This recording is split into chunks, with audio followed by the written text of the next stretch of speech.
오늘 말씀은 창세기 46장 1절에서 7절까지 말씀입니다. 나는 너의 하나님이라 라는 제목으로 함께 나누도록 하겠습니다. 오늘 말씀에서는 야곱이 나옵니다. 우리가 야곱의 일생을 먼저 잠깐 살펴볼 필요가 있습니다. 야곱은 하나님을 만났습니다. 그래서 하나님이 그의 이름을 이스라엘로 바꿔주신 사람입니다. 야곱은 자신의 형으로부터 장자의 명분을 샀습니다. 그래서 장자의 권한을 가지고 있었지만 그렇다고 해서 아버지의 재산을 다 물려받은 게 아니에요. 장자의 명분만을 가지고 있었습니다. 오히려 그는 도망자의 신분으로 자기 삼촌네 집으로 가게 됩니다. 거기서 굉장히 큰 고생들을 많이 합니다. 그렇지만 이제 아내를 4명을 얻게 되고 또 12명의 아들을 얻게 되었습니다. 그리고 야곱은 다시 고향으로 돌아왔습니다. 가나안 땅으로 돌아왔죠. 그런데 가나안 땅에 돌아와서도 아픔을 겪게 됩니다. 그것은 자신이 가장 사랑했던 아들 요셉을 잃은 것입니다. 형들이 아버지에게 다른 정보를 전달했기 때문에 요셉이 죽은 것이 아닌데 요셉이 죽은 것으로 알고 있었습니다. 그러나 하나님께서는 요셉을 보호하시고 요셉을 애굽의 총리, 이집트의 가장 높은 위치에 올려주셨고, 이 요셉으로 말미암아 온 땅에 기근이 들었을 때에, 먹을 것이 하나도 없었을 때에 야곱의 가족을 보호하시는 그 은혜를 허락하여 주십니다. 여기까지가 오늘 본문 말씀의 시작입니다. 오늘 본문 말씀의 1절 말씀을 보면은 이렇게 나와 있습니다. 이스라엘이 모든 소유를 이끌고 떠나 브엘세바에 이르러 그의 아버지 이삭의 하나님께 희생 제사를 드리니. 이제 야곱이 굉장히 큰 결단을 해야 되는 시간이 왔습니다. 자신의 고향을 떠나서 이제 애굽으로 가는 것입니다. 이집트로 가는 거예요. 자신의 삼촌네 집으로 가던 것과는 다른 그림입니다. 물론 아들이 총리로 있기는 하지만 애굽이라는 땅은 자신의 그 피가 섞이거나 어떤 문화적인 것을 적응할 수 있는 공간이 아닙니다. 그런데 그곳으로 가야 하는 상황에 놓였습니다. 그런데 그 큰 결단을 앞둔 야곱이 그렇게 결정할 수 있었던 이유는 무엇인가? 오늘 본문 말씀에서는 야곱이 그 길을 떠났을 때에 떠나자마자 하는 행동을 통해 우리가 알 수 있습니다. 그것이 바로 예배입니다. 야곱은 그 길을 떠날 때에 하나님 앞에 희생 제사를 드리는 모습을 보게 됩니다. 어떤 사람이 하나님의 음성을 들을 수 있는가? 어떤 사람이 하나님이 지시하는 것을 구별할 수 있는가? 그리고 구별로 끝나는 것이 아니라 그것을 행할 수 있는가? 그는 예배자인 줄로 믿습니다. 그래서 오늘 첫 번째 교훈은 무엇인가? 예배자는 하나님의 뜻에 순종하는 사람이다. 우리가 진정한 예배자가 된다는 것은 하나님 앞에 순종하는 것입니다. 하나님의 뜻을 분별하여 순종하는 자가 진정한 예배자가 될 수가 있습니다. 야곱은 많은 인생의 이 굴곡을 겪었습니다. 그럼에도 불구하고 자신의 생각이 먼저 앞서지 않는 모습을 보게 됩니다. 창세기 47장 9절 말씀을 보면 야곱이 바로에게 이르되 내 나그네 길의 세월이 130년이니이다. 내 나이가 얼마 못 되니 우리 조상의 나그네 길의 연조에 미치지 못하나 험악한 세월을 보내었나이다 하고. 야곱은 자신의 인생을 뭐라고 표현하냐면 험악한 세월이라고 표현하고 있어요. 그렇게 많은 어려움 속에서 살아갔고 힘겨움 속에서도 견뎌야 하는 상황들이 많았다라고 평가하고 있는 것입니다. 그렇지만 이렇게 어려운 시간을 보내서 겨우겨우 도착한 땅, 자신의 고향, 그 가나안 땅에 머무는 것이 어떻게 보면 인생의 마지막을 정리하는 가장 큰 자신의 바람일지도 모르지만 그 가운데서 하나님이 야곱을 인도하셨을 때에 비록 가뭄을 피하는 것처럼 보이나 하나님의 섭리에 순종하여 애굽으로 떠나고 있는 야곱의 모습을 보게 되는 것입니다. 하나님이 보호해 주심을 믿기 때문입니다. 하나님의 인도해 주심을 믿기 때문입니다. 그래서 야곱은 머뭇거림 없이 그 모든 이민의 결정을 내렸습니다. 그리고 그 길을 떠났습니다.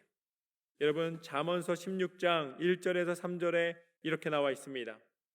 마음의 경영은 사람에게 있어도 말의 응답은 여호와께로부터 나오느니라. 사람의 행위가 자기 보기에는 모두 깨끗하여도 여호와는 심령을 감찰하시느니라. 너의 행사를 여호와께 맡기라.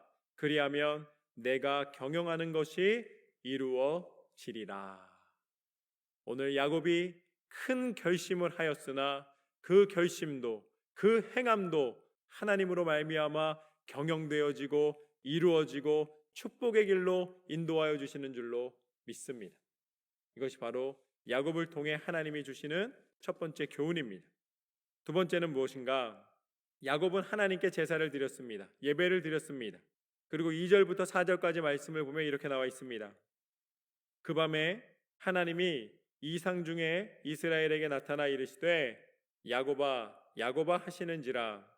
야곱이 이르되 내가 여기 있나이다 하매 하나님이 이르시되 나는 하나님이라. 내 아버지의 하나님이니 애굽으로 내려가기를 두려워하지 말라. 내가 거기서 너로 큰 민족을 이루게 하리라. 내가 너와 함께 애굽으로 내려가겠고 반드시 너를 인도하여 다시 올라올 것이며 요셉이 그의 손으로 내 눈을 감기리라 하셨더라. 아멘. 하나님은 야곱에게 그렇게 꿈에도 그리던 아들 요셉을 만나게 해 주셨습니다. 이것도 하나님이 이루어 주신 것입니다. 그리고 약속하십니다. 내가 너와 함께 애굽으로 내려가겠고 반드시 너를 인도하여 다시 올라올 것이며 요셉이 그의 손으로 내 눈을 감기리라 하셨더라. 그 꿈에 그리던 아들이 마지막 야곱의 장사를 치러주는 것을 창세기 50장 말씀을 보면은 볼 수가 있습니다. 하나님은 약속만 하신 것이 아니라 그 약속을 이루셨습니다. 그리고 약속대로 야곱이 매장되는 것을 애굽에다 매장하지 않고 다시 가나안 땅으로 가져와서 거기에서 매장해 주시는 것을 보게 됩니다. 하나님께서는 야곱을 그 당시에 가뭄을 피해서 그 기근을 피해서 살리실 뿐만 아니라 하나님의 신실하신 약속을 지켜 주셨습니다. 그리고 하나님이 이르시되 나는 하나님이라. 내 아버지의 하나님이니 애굽으로 내려가기를 두려워하지 말라. 내가 거기서 너로 큰 민족을 이루게 하리라. 야곱은 한 가정이었지만 하나님께서 축복하여 주셔서 야곱이 큰 민족을 이루게 하여 주십니다. 12지파를 통해 가나안 땅을 다스리는 하나님의 민족, 하나님의 나라가 되게 하십니다. 그것이 하나님의 약속이었고 하나님의 함께하심이었습니다. 그래서 오늘의 두 번째 교훈은 무엇인가? 하나님은 나의 하나님이시라. 오늘 야곱에게 약속하셨습니다. 나는 너의 아버지의 하나님이다. 나는 하나님이라. 내가 너의 하나님이다라고 말씀해 주신 것입니다. 내가 너의 아버지도 인도하였고 너의 모든 조상들을 인도하여 내었고 내가 지금 너와 함께 하노라. 하나님은 나의 하나님이신 줄로 믿습니다. 하나님께서는 약속과 행함이 일치하시는 하나님이십니다. 그래서 끝까지 야곱을 보호하여 주십니다.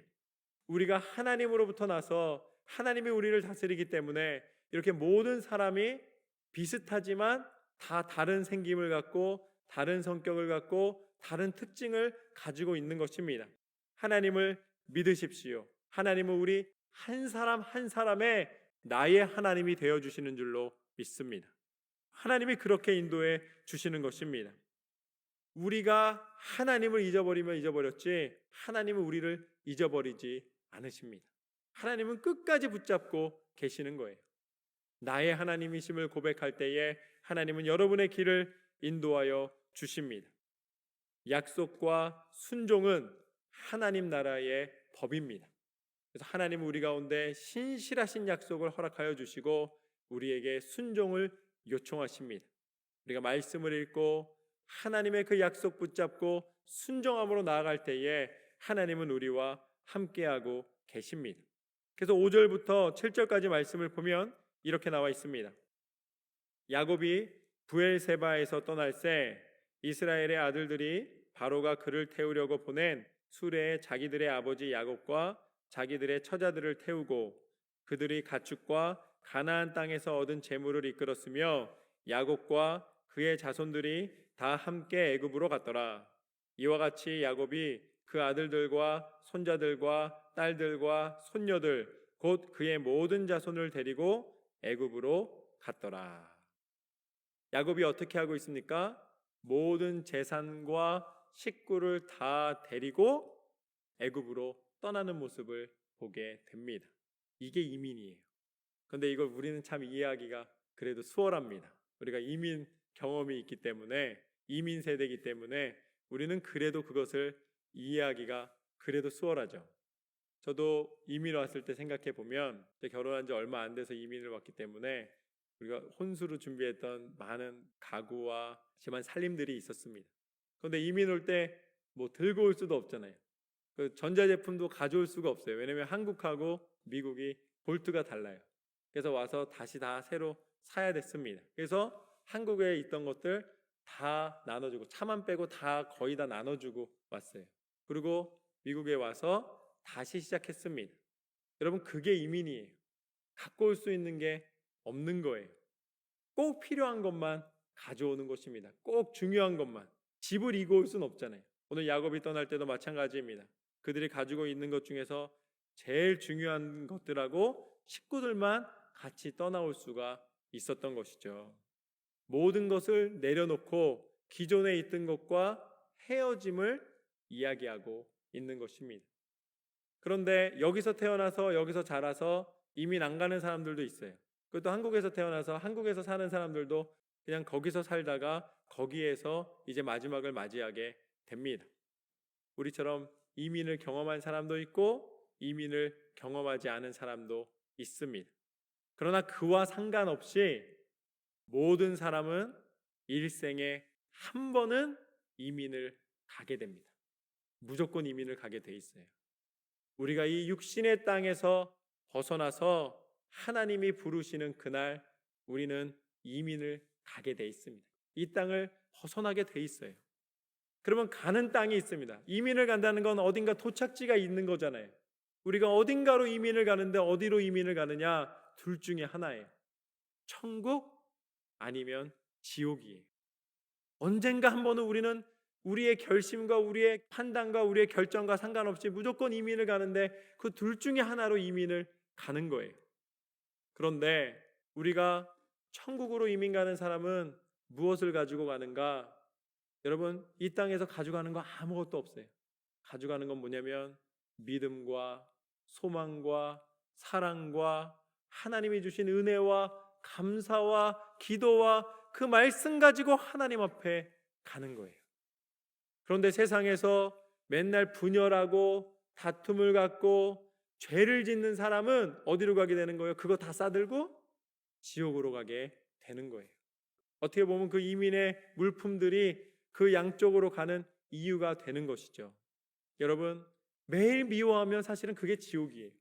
매일 다투고 매일 죄악 가운데 있으면 즐거울 것 같지만 그러나 그것은 이미 지옥으로 가는 길을 결정하고 이미 우리 마음 가운데 고통을 주기 시작하는 것입니다. 그러나 하나님께서 우리에게 예비하신 곳은 어디인가? 우리가 일생에 단 한 번 가는 이민이 있다면 하나님의 그 부르심에 순종하는 자들에게 하나님은 영원한 하나님의 나라 천국을 허락하여 주신 줄로 믿습니다. 그런데 그 천국을 들어가기 위해서는 우리에게 구원이 필요해요. 천국에 들어가는 자격입니다. 그런데 그 구원은 죄인은 가질 수가 없는 거예요. 그 구원의 자격이 없으면 우리가 그 천국에 들어갈 수가 없는 거예요. 이민을 가고 싶어도 그 이민국에서 준 이민 서류가 있어야 가는 것처럼 그 구원의 서류가 있어야지만 우리는 갈 수가 있는 거예요. 그런데 우리의 의와 지식과 우리의 능력으로는 그것을 가질 수가 없습니다. 돈으로도 살 수가 없는 거예요. 하나님은 그것을 너무나 잘 알고 계셨습니다. 그래서 하나님은 우리를 사랑하시사 그 구원, 우리가 천국에 들어갈 수 있는 길, 당신의 독생자 예수 그리스도를 우리 가운데 보내주신 줄로 믿습니다. 이것이 바로 오늘 말씀의 세 번째 교훈입니다. 예수님의 이름의 권한으로 우리는 천국으로 이민 가노라. 우리의 힘으로 가는 것이 아닙니다. 예수님이 우리의 모든 죄를 대신하여서 지옥으로 갈 수밖에 없었던 그런 모든 죄된 모습들을 다 담당하여 주시고 십자가에 달려 죽기까지 우리를 포기하지 않으신 줄로 믿습니다. 그래서 우리의 죄악은 예수님의 십자가와 함께 못 박혔습니다. 더 이상 우리에게 다가오지 못하게 예수님이 막아주시는 거예요. 그리고 예수님께서는 그 모든 십자가의 보혈의 능력으로 우리를 씻어 주셨습니다. 그리고 다시 부활하시사 예수님께서 먼저 그 나라에 이르러 우리를 위해 예비하러 가셨고 우리를 천국으로 인도해 주시는 줄로 믿습니다. 그래서 사도행전 1장 8절과 9절 말씀을 보면 생생하게 나와 있습니다. 예수님이 마지막에 해주신 말씀입니다. 오직 성령이 너희에게 임하시면 너희가 권능을 받고 예루살렘과 온 유대와 사마리아와 땅끝까지 이르러 내 증인이 되리라 하시니라. 이 말씀을 마치시고 그들이 보는데 올려져 가시니 구름이 그를 가리어 보이지 않게 하더라. 예수님은 다시 사셨습니다. 그리고 우리가 다시 예수님과 함께 부활의 몸을 힘입을 것을 알려주셨습니다. 그리고 먼저 하나님의 나라를 예비하여 주시사 예수님의 이름의 권세로 말미암아 우리 모든 믿는 자들을 천국 백성 되는 은혜를 허락하여 주신 줄로 믿습니다. 우리는 가장 좋은 곳으로 가는 이민이 예비된 사람들입니다. 그 놀라운 은혜 가운데 우리는 날마다 승리하게 될 줄로 믿습니다. 오늘 말씀을 정리하겠습니다. 오늘 우리는 세 가지를 나누었습니다. 첫 번째, 예배자는 하나님의 뜻에 순종하는 사람이라. 우리가 하나님 앞에 예배로 나아가 순종으로 승리하는 삶이 되게 하실 줄로 믿습니다. 두 번째, 하나님은 나의 하나님이시라. 여러분, 한 사람 한 사람의 머리털 하나까지 세심바 되었다는 사실을 기억하십시오. 나의 하나님, 나의 하나님, 그 하나님을 붙잡고 끝까지 승리하시기를 소망합니다. 마지막으로 예수님의 이름의 권세로 우리는 천국으로 이민 가노라. 오늘 야곱이 큰 결단을 하고 이집트에 간 것처럼 우리는 인생에 단 한 번은 누구나 이민을 가게 됩니다. 여러분의 땅을 예비하신 하나님 앞에 감사함으로 천국으로 이민 가시는 저와 여러분의 삶이 되시기를 주님의 이름으로 축원합니다.